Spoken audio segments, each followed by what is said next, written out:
Hi and welcome to k2k.com ரசிக்க நான் ஸ்ரீ பெரிய கருப்பன் உங்கள் சமையல் தோழி. இந்த வாரத்துல இருந்து நம்மளோட k2k ப்ரோக்ராம் ஒரு புது பொலிவோட வரப்போகுது. நிறைய நியூ செக்மெண்ட்ஸ் ஆட் பண்ணியிருக்கோம். கலா வந்து நிறைய சம்மர் ஸ்பெஷல் டிஷ்ஷஸ் குக் பண்ண போகிறாங்க. நம்மளோட சேர்ந்து இன்னொரு நியூ ஷெஃப் ஒருத்தங்க வர போகிறாங்க. அவங்க பேர் வந்து பிரியா. அவங்க உங்களுக்கு நிறைய இந்தியன் டிஷ்ஷஸ் குக் பண்ண போகிறாங்க. நான் வந்து உங்களுக்கு as usual நிறைய இன்டர்நேஷ்னல் ஃபுட்ஸ் குக் பண்ண போகிறேன். அது மட்டும் இல்லாமல் நிறைய கிட்ஸ் வந்து என்னோட வந்து குக் பண்ண போகிறாங்க. அவங்கள எப்படி கிச்சனில் இன்வால்வ் பண்ணுறது, சேர்ந்து எப்படி சமைக்க வைக்கிறதுலாம் டிப்ஸ் கொடுக்க போகிறோம். அது மட்டும் இல்லாமல் வாரம் நம்மளோட ஒரு புது கெஸ்ட்டும் வர போகிறாங்க. ஸோ இதெல்லாம் நீங்கள் டெஃபினட்டாக என்ஜாய் பண்ணுவீங்கன்னு நினைக்கிறேன். ஸோ கம்மிங் பேக், இன்றைக்கி என்ன குக் பண்ண போகிறோம்னா மீ கொராங். அதாவது இட்ஸ் அ மலேசியன் நூடுல், அதாவது ஸ்டர் ஃப்ரைட் நூடுல் மீ கொராங்.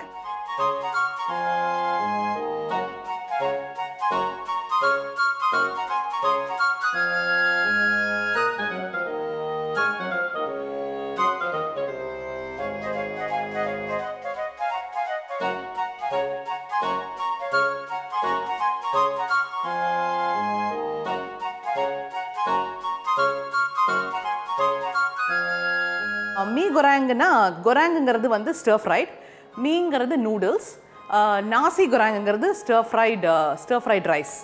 ஸோ இந்த மீ கொராங் வந்து நிறைய விதமாக பண்ணுவாங்க.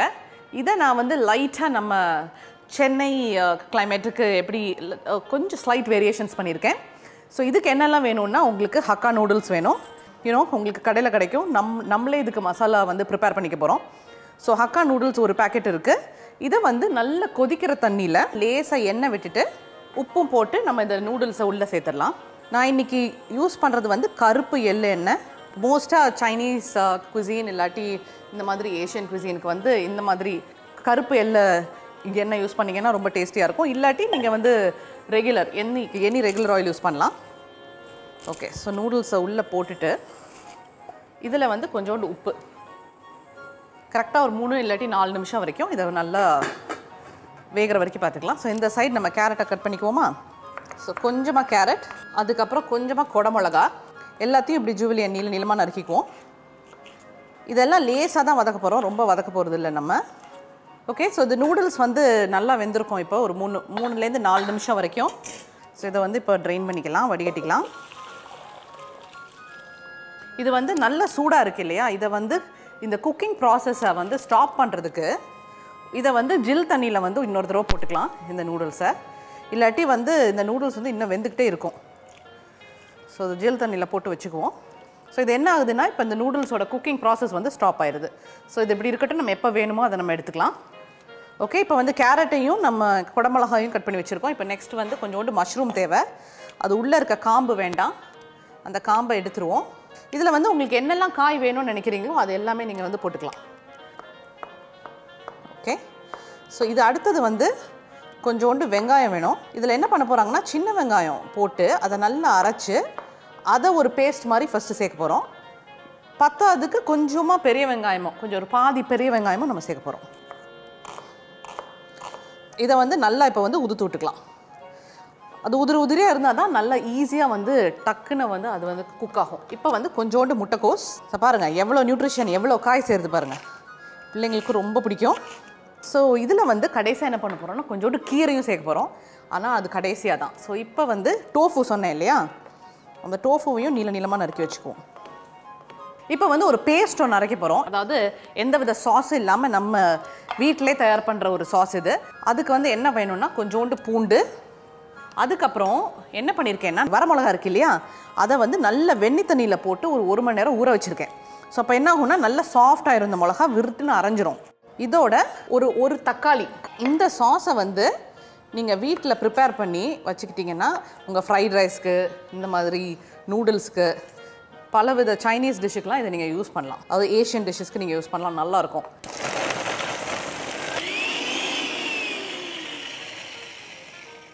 சூப்பரான ஒரு பேஸ்ட் ரெடி ஆயிடுச்சு. இந்த பேஸ்ட்டு தான் சில்லி கார்லிக் பேஸ்ட். ஸோ இது இருக்குது. இதை என்ன பண்ண போகிறோன்னா, ஒரு குட்டி பவுலில் போட்டு இதை டோஃபோ வந்து நல்லா போட்டு பெரட்டிட்டு அதை முதல்ல வறுத்து தனியாக எடுத்துக்க போகிறோம். ஸோ இதில் கொஞ்சோண்டு சில்லி பேஸ்ட்டு கொஞ்சமாக போட்டுட்டு, இப்போ நிறைய பேர் என்ன பண்ணுவாங்கன்னா, டோஃபுவை வந்து இப்படி மேரினேட்டே பண்ண மாட்டாங்க. பட் பண்ணிங்கன்னா உங்களுக்கு அந்த டோஃபுவில் ஃப்ளேவர் கிடைக்கும். ஏன்னா டோஃபுவில் வந்து உங்களுக்கு ரொம்ப ஃப்ளேவரே இல்லாத மாதிரி இருக்கும். ஸோ இதில் கொஞ்சமாக பேஸ்ட் போட்டுட்டு அதுக்கப்புறம் கொஞ்சமாக சாய் சாஸ். ஓகே, இப்போ இது வந்து நல்லா போட்டு நல்லா மிக்ஸ் பண்ணி வச்சுருக்குறோம் இல்லையா? இதை என்ன பண்ணுவோம், ஃபஸ்ட்டு ஒரு சட்டியில் போட்டு இதை வறுத்துருவோம். ஸோ ஃபஸ்ட்டு இதில் கொஞ்சமாக எண்ணெய் விட்டுக்கிட்டு, அகைன் இதை வந்து கருப்பு எள் எண்ணெய் தான் போடுறேன். இதை வந்து இந்த டோஃபுவை போட்டு நல்லா வறுத்து எடுத்துக்குவோம். ஸோ டோஃபு நல்லா கொஞ்சம் வதங்கணும். வதங்கும் போது நான் முதல்ல சொன்ன மாதிரி சின்ன வெங்காயத்தை வந்து அரைச்சி வச்சுக்கணும் இல்லையா? லேசாக வெட்டி அதை ஒரு பேஸ்ட் மாதிரி அரைச்சி வச்சுக்குவோம். இங்கே பாருங்கள், 1-2 இருக்குது. இதை நைஸாக பேஸ்ட் பண்ணணும்னு நினச்சிங்கன்னா கூட பண்ணிக்கலாம், இல்லாட்டி இந்த ஸ்டேஜ்லேயே விட்டுக்கலாம். உங்களோட இஷ்டம் தான், ரெண்டுமே நல்லா தான் இருக்கும். ஸோ என்ன நீங்கள் வந்து யோசிக்கலாம், என்னடா ஸ்ரீ நீ உப்பே போடலையேன்னு. ஏன்னா நம்ம சாய் சாஸ் போட்டிருக்கோம், சாய் சாஸில் வந்து உப்பு இருக்குது. நான் சொன்னேன் இல்லையா, இந்த மீ கொராங் எந்தெந்த இடத்துல பண்ணுறாங்களோ அந்தந்த இடத்துல பேர், அதோட பேர் வந்துடும்னு. நம்மலாம் வந்து அந்த வண்டியில் வந்து நம்ம இந்த ஐஸ் மிட்டாய், அப்புறம் வந்து என்ன சொல்லுவாங்க, அந்த குல்ஃபிலாம் விட்டுட்டு நம்ம ஊரில் ஒருத்தர் வண்டியை தள்ளிட்டு போவார் தெரியுமா? அதே மாதிரி ஒரு வண்டியில் தான் இந்த மாதிரி மீ கொராங்க நாசி கொராங்க வந்து செல் பண்ணிட்டு போவாங்களாம் நிறைய இடத்துல. அவர் என்ன பண்ணுவாராம், விற்கும் போது இப்படி அந்த சட்டியில் அந்த வாக்கில் தானே அவர் சமைக்கிறாரு, அதை வந்து டக் டக் டக் டக் டக்குன்னு அடிச்சுட்டு போவாராம். அந்த சத்தத்தை கேட்டு தான் எல்லாரும் வந்து வாங்கிக்குவாங்களாம். ஸோ அதனால இந்த நூடுல்ஸ்க்கு பேர் வந்து மீ கொராங் டக் டக் அப்படின்னு அர்த்தமா. மீ கொராங் டக் டக், சூப்பர்ல, டக் டக் மீ கொராங். இது வந்து ஒரு ஃபார்மேட்டா. இன்னொரு ஃபார்மேட் எப்படின்னா, இதே மாதிரி ஒரு ட்ரம் மாதிரி ஒன்று வச்சுருப்பாங்களாம் இந்த சைடு, அதாவது நம்ம தப்லா மாதிரி 2 சைடும், அதாவது ஹாஃப் ட்ரம் வாங்கல, அந்த ட்ரம்மில் வச்சுக்கிட்டு டாங் டாங் டாங் டாங் டாங் டாங் டாங்னு அடிச்சுட்டு போகிறதுனால அதுக்கு பேர் வந்து மீ கொராங் டாங் டாங்கா. பாருங்கள் என்னெல்லாம் பேர் வைக்கிறாங்கன்னு, ஒரே காமெடி போச்சு பாருங்க. நம்ம வந்து இன்றைக்கி மீ கொராங் சென்னை பண்ணிக்கிட்டு இருக்கோம். சரி, இது நல்லா வந்து இப்போ வறுபட்டுருச்சு. இப்போ இந்த சமயத்தில் இதை தனியாக எடுத்து வச்சுக்குவோம். ஸோ இப்போ இதே சட்டியில் இன்னும் கொஞ்சம் எண்ணெய் விட்டு இதில் என்ன பண்ண போகிறோன்னா, முதல்ல நம்ம அரைச்சி வச்சுருக்கிற வெங்காயத்தை உள்ளே சேர்க்க போகிறோம். ஓகே, ஸோ இதில் வந்து முதல்ல நம்ம உதிச்சு வச்சுருக்கிற வெங்காயம், முட்டைக்கோசு, கேரட், அப்புறம் வந்து குடமிளகா, மஷ்ரூம் எல்லாத்தையும் உள்ளே சேர்த்தாச்சு. எல்லா காயும் சேர்த்தாச்சு, நல்லா வெந்துக்கிட்டு இருக்கு. ஒரு சின்ன பிரேக் எடுத்துகிட்டு வாங்க, இதை எப்படி ஃபினிஷ் பண்ணுறதுன்னு பார்க்கலாம்.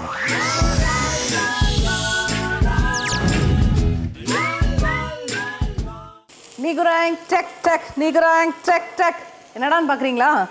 நம்ம வந்து மலேசியன் ஃப்ரைட் நூடுல் பண்ணிகிட்ருக்கோம், மீ கொராங் டக் டக் அப்படின்னு பண்ணிகிட்ருக்கோம். நான் இன்றைக்கி வச்ச பேர் வந்து மீ கொராங் சென்னை. பேசிக்காக எல்லா வெஜிடபிள்ஸும் போட்டு நல்லா வதக்கிட்டு, இப்போ இந்த சமயத்தில் என்ன பண்ணுவோன்னா, நம்ம அரைச்சி வச்சுருக்கோம் இல்லையா அந்த சில்லி கார்லிக் சாஸ், அதை வந்து ஒரு டேபிள் ஸ்பூன், தேவையான அளவு சாய் சாஸ். இதுக்கு வந்து நம்ம கொஞ்சோண்டு வெங்காயத்தாள் நம்மளுக்கு தேவை, கொஞ்சோண்டு கீரையும் தேவை. இது வந்து பாலக்கீரை. கொஞ்சம் எப்போவுமே அவங்க ஃப்ரெஷ்ஷு காய், ஃப்ரெஷ்ஷு இது சேர்ப்பாங்க கடைசியாக. ஸோ அதனால் நான் இன்றைக்கி கீரை சேர்க்குறேன். இது வந்து வெங்காயத்தாள். இது பார்த்திங்களா, இந்த கத்திரிக்கோள் வித்தியாசமாக இருக்கா? இது வந்து ஹர்ப் சிசர்மாங்க. இப்படி வெட்டினீங்கன்னா அதுவே சூப்பராக வெட்டிடும். ஸோ நமக்கு வேணுங்கிற வெங்காயத்தாள் எல்லாமே இருக்குது. ஸோ இது நல்லா இப்போ வதங்கிருச்சு. இந்த சமயத்தில் நம்ம என்ன பண்ணுவோன்னா, நம்ம நல்ல ஜில் தண்ணியில் போட்டு வடிகட்டின நூடுல்ஸ் இருக்குந்தா, ஸோ அந்த நூடுல்ஸையும் உள்ளே சேர்த்துருவோம். இப்போ இந்த சமயத்தில் கீரையும் போட்டு, ஏன்னா கீரை நம்மளுக்கு லேசாக வேகணும் இல்லையா, ஸோ கொஞ்சமாக கீரையை சேர்ப்போம். இதை வந்து இப்போ முட்டை இதில் வந்து சேர்க்கலாம். இதில் முட்டை வந்து 2 விதமாக சேர்க்கலாம். ஒன்று வந்து ஃப்ரைட் ரைஸ் மாதிரி உடச்சி ஊற்றி கிண்டி பண்ணலாம். இல்லாட்டி முட்டையை என்ன பண்ணுவாங்க, புல்சாய் ஆம்லெட் மாதிரி, அந்த ஆம்லெட் மாதிரி அதை திருப்பி போட்டு இதை பக்கத்தில் வச்சு சர்வ் பண்ணுவாங்க. இன்றைக்கி நம்ம ஆம்லெட் மாதிரியே பண்ணிவிட்டு சர்வ் பண்ணிடுவோம். ஸோ இதில் வந்து கொஞ்சம் லைட்டாக நூடுல்ஸ் ஸ்வீட்டாக இருக்கணும்னு நினச்சிங்கன்னா லேசாக சீனி, அதாவது சர்க்கரை சேர்த்துக்கலாம். ஓகே, ஸோ இது நல்லா இந்த சைடு வேகட்டும். நம்ம என்ன பண்ணுவோம்னா, இன்னொரு பேனில் நம்ம முட்டை ஆம்லெட் மாதிரி போட்டுக்கலாம் அதை. ஸோ இதில் இப்போ லேசாக எண்ணெய் ஊற்றிட்டு ஒரு முட்டையை மட்டும் உடச்சி ஊற்றிக்குவோம் அதில். மீன்வாயில் வந்து இது இப்போ நல்லா ஸ்டர் ஃப்ரைட் ஆகிட்டு இருக்குது. இதில் லேசாக உப்பு மட்டும் சேர்க்கணும். ஸோ கொஞ்சமாக உப்பு சேர்த்துக்குவோம் தேவையான அளவு. அதுக்கப்புறம் நம்ம பண்ணி வச்சுருக்கோம் இல்லையா டோஃபு, அதையும் உள்ளே சேர்க்க வேண்டியது தான். நல்லா மிக்ஸ் பண்ணணும். ஏன்னா நம்ம போட்டிருக்க உப்பு இதில் நல்லா கலங்கணும். ஸோ இன்னும் ஒரு நிமிஷம் இது நல்லா வேகட்டும். ஸோ இது எண்ணெய் நல்லா காஞ்சிருச்சு. இப்போ ஒரு முட்டையை மட்டும் இதில் உடச்சி ஊற்றிக்குவோம். இதில் இப்போ லேசாக உப்பு, அப்புறம் வந்து லேசாக மிளகுத்தூள். ஸோ இதோட சர்வ் பண்ணுறதுக்கு நமக்கு கொஞ்சமாக வெள்ளரிக்காய் வேணும். ஸோ அதை அப்படி நீளமாக வெட்டிக்கலாம், சர்வ் பண்ணுறதுக்கு நல்லாயிருக்கும். ஓகே, அப்புறம் வந்து கொஞ்சமாக கேரட் வேணும். ஸோ நமக்கு டெக்கரேஷனுக்கு வேணுங்கிற எல்லா சாமானும் இப்போ ரெடி ஆகிடுச்சு. இந்த சைட் முட்டையும் வந்து சூப்பராக ப்ரௌனாக நம்ம வந்து குக் பண்ணியாச்சு. ஸோ இப்போ வந்து சர்வ் பண்ணுறது மட்டும் தான் பாக்கி. நம்மளோட மீ குராங் நூடுல்ஸ் வந்து ரெடி. மீ குராங் செய்யறதுக்கு ஃபஸ்ட்டு சூடான தண்ணியில் கருப்பு எள் எண்ணெய், ஹக்கா நூடுல்ஸ், உப்பையும் சேர்த்து வேக வச்சு வெந்ததும் குளிர்ந்த நீரில் போட்டு வச்சிடணும். மீ குராங்க்கு தேவையான சில்லி கார்லிக் சாஸ் செய்யறதுக்கு வெந்நீரில் ஊற வச்ச காஞ்ச மிளகாய், பூண்டு, தக்காளி சேர்த்து மிக்சியில் அரைச்சி அந்த சாஸோட டோஃபு மற்றும் சாய் சாஸையும் மிக்ஸ் பண்ணி வச்சுட்டு ஒரு கடாயில் எண்ணெய் ஊற்றி இந்த டோஃபு மிக்ஸை போட்டு வதக்கி எடுத்துக்கணும். அதுக்கப்புறம் அரைச்ச சின்ன வெங்காயத்தை சூடான எண்ணெயில் போட்டு அதோட நறுக்கின வெங்காயம், முட்டைக்கோஸ், கேரட், குடமிளகாய், காளான் சேர்த்து வதக்கணும். அது நல்லா வதங்கினதும் chilli garlic sauce, Sai sauce, குளிர்ந்த நீர்லேருந்து வடிகட்டின நூடுல்ஸ், நறுக்கின பாலக்கீரை சேர்த்து வேக வைக்கணும். அது நல்லா வெந்ததும் உப்பு மற்றும் டோஃபு மிக்ஸ் சேர்த்து ஒரு நிமிஷம் வேக வச்சு எடுத்தால் மலேசியன் மீ குராங் ரெடி.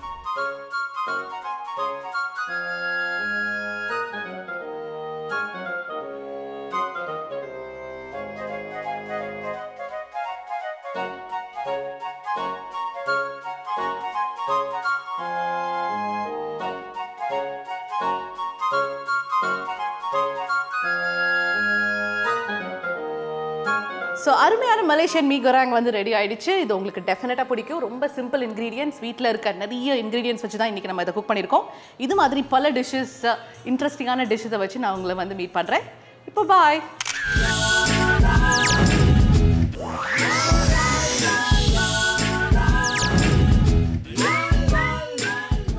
வணக்கம், நான் பிரியா. இந்த ஷோவில் ஜாயின் பண்ணதுக்கு ரொம்ப சந்தோஷமாகவும் எக்ஸைட்டடாகவும் இருக்கேன். அண்ட் ஃபுட்டுன்றது எல்லாருக்குமே சந்தோஷம் கொடுக்கக்கூடிய ஒரு விஷயம்.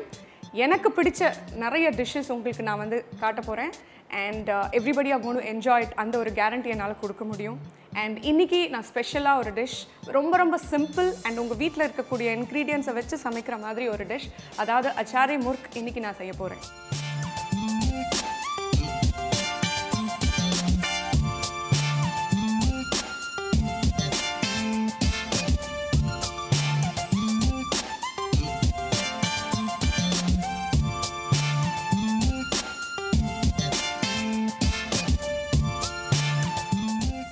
அச்சாரே முர்க் அப்படின்னு சொன்னால் இது ஒரு ஹிந்தி வேர்ட். அச்சார்னா பிக்கிள், முர்க் உங்களுக்கு தெரியும் சிக்கன். இது ரெண்டும் சேர்த்து தான் நம்ம வந்து வீட்டில் இருக்கிற சப்பாத்திக்கோ, தோசைக்கோ, தயிர் சாதத்துக்கோ, ரசத்துக்கோ எதுக்கு வேணாலும் இந்த டிஷ்ஷை நம்ம சாப்பிட்லாம். ரொம்ப சிம்பிளாகவும் குக் பண்ணலாம் யார் வேணாலும். லைக் யூனோ நம்ம எல்லாம் இப்போ ரொம்ப ஃபாஸ்ட் வேர்ல்டில் இருக்கும்.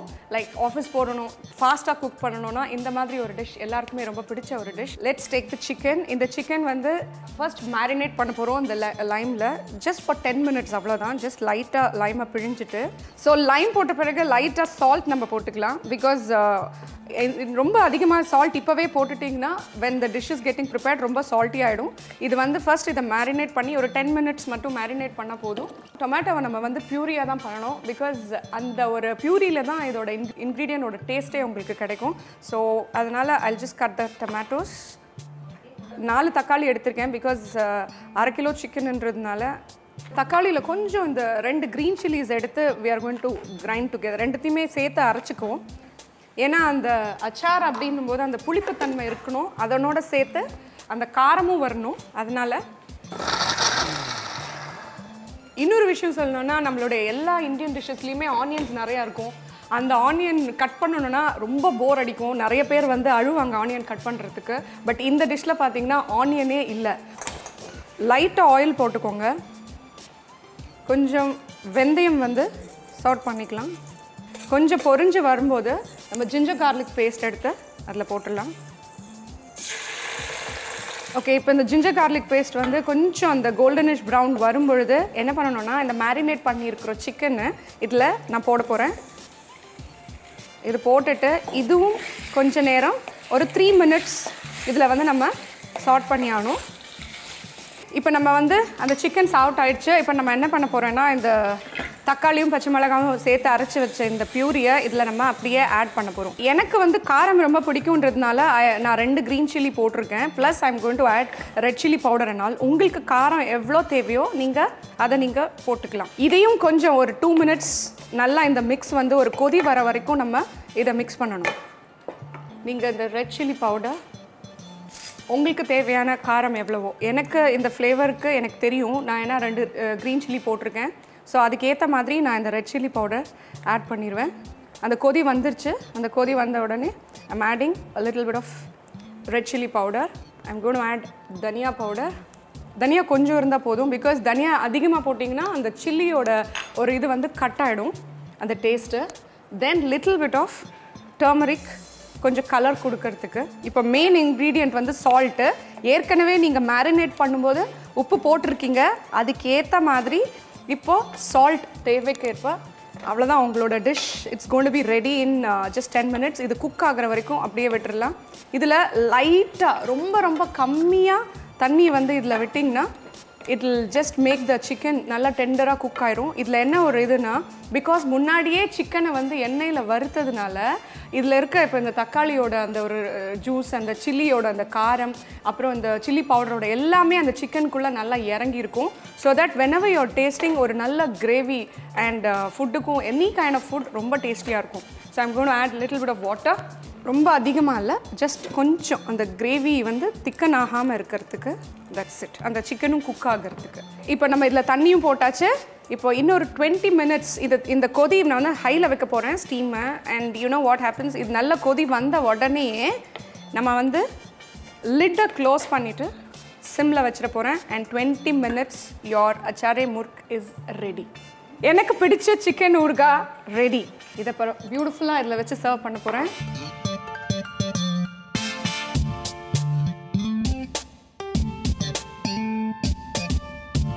அச்சாரே முர்க் செய்கிறதுக்கு முதல்ல எலுமிச்சை சாறு, உப்பு போட்டு சிக்கனை ஊற வைக்கணும். அடுத்து தக்காளியும் பச்சை மிளகாயும் சேர்த்து அரைச்சிட்டு ஒரு கடாயில் எண்ணெய் ஊற்றி வெந்தயம், இஞ்சி பூண்டு விழுது சேர்த்து பொன்னிறமாக வதக்கி ஊற வச்சிருந்த சிக்கனை உள்ளே சேர்க்கணும். சிக்கன் 3 நிமிஷம் வரை வெந்ததும் அரைச்சி வச்சுருக்க தக்காளியை உள்ளே சேர்த்து 2 நிமிஷம் வேக விடணும். கிரேவி நல்லா கொதிக்கும்போது மிளகாத்தூள், கொஞ்சமாக தனியாத்தூள், மஞ்சத்தூள், உப்பு போட்டு தண்ணி ஊற்றி மூடி 10 நிமிஷம் வேக விட்டால் அச்சாரே முர்க் ரெடி.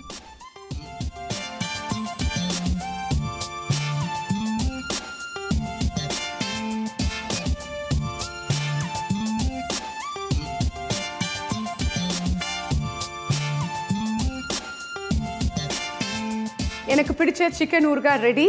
இதை வந்து நீங்கள் சப்பாத்தி, தோசை, ஒயிட் ரைஸ் எது கூட வேணாலும் நீங்கள் சாப்பிட்லாம். எனக்கு இன்னைக்கு ஃபர்ஸ்ட் டே ஃபர்ஸ்ட் ஷோ வண்டர்ஃபுல்லாக வந்துச்சு. அதுக்குமே ரொம்ப எக்ஸைட்டிங்காக இருக்கேன். இதே மாதிரி புது புது டிஷ்ஷஸோட, வெரைட்டியான டிஷ்ஷஸோட திருப்பியும் நான் உங்களை பார்க்குறேன். பாய்.